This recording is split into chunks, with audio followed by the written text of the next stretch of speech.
اب وہ چور اس جبے کو اتارتا ہے اور اچھی طریقے سے لپیٹتا ہے، اور لپیٹنے کے بعد اپنے ہاتھ میں لے لیتا ہے۔ سرکار بڑے پیر اپنے حجرے مبارک سے نکلتے ہیں، مسجد میں داخل ہو جاتے ہیں، اللہ کی عبادت کرنا شروع کر دیتے ہیں۔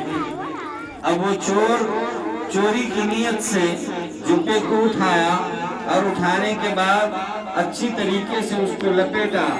لپیٹنے کے بعد اب وہ سوچتا ہے میں باہر نکل جاؤں، جو میرا کام تھا وہ ہو گیا، جو میرا کام تھا وہ ہو گیا، اب میں اس کمرے سے باہر نکلوں، اس حجرے سے باہر نکلوں۔ اب وہ چور جب باہر نکلنے کی کوشش کرتا ہے تو بڑے پیر کی نظر عنایت ہوتی ہیں تو وہ اندھا ہو جاتا ہے۔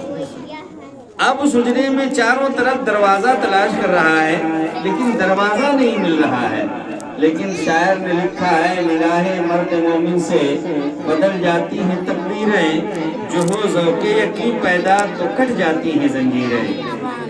سرکار بڑے پیر کی شان کو دیکھتا ہے۔ اب وہ چور چوری کر کے دروازہ تلاش کر رہا ہے لیکن دروازہ نہیں مل رہا ہے۔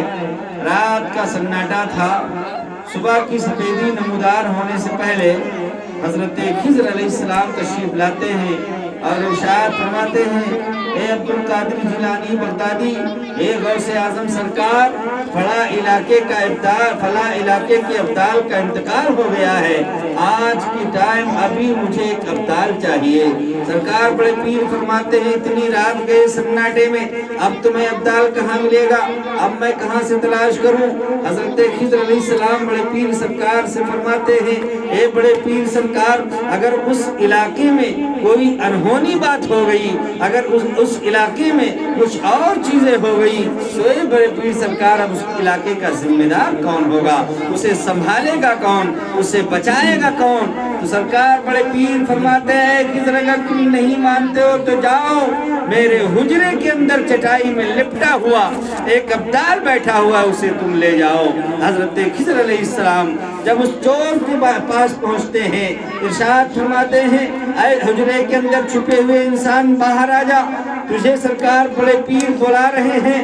اور تو وہ کہتا ہے میں چور نہیں ہوں، میں ابدال نہیں ہوں، میں چور ہوں اس لیے کہ بڑے پیر سرکار کی قیمتی جبے کو میں نے چرایا ہے۔ تو حضرت خضر علیہ السلام فرماتے ہیں سن اے نادان، جب تک تو نے چوری کیا تب تک تو چور تھا، اب ایک سرکار ایک اللہ کے ولی کی بارگاہ میں آ گیا ہے، اب تو چور نہیں ہوا کرتا ہے بلکہ فلاں علاقے کا تو ابدال ہو گیا ہے۔ یہ شان سرکار بڑے پیر کی ہے۔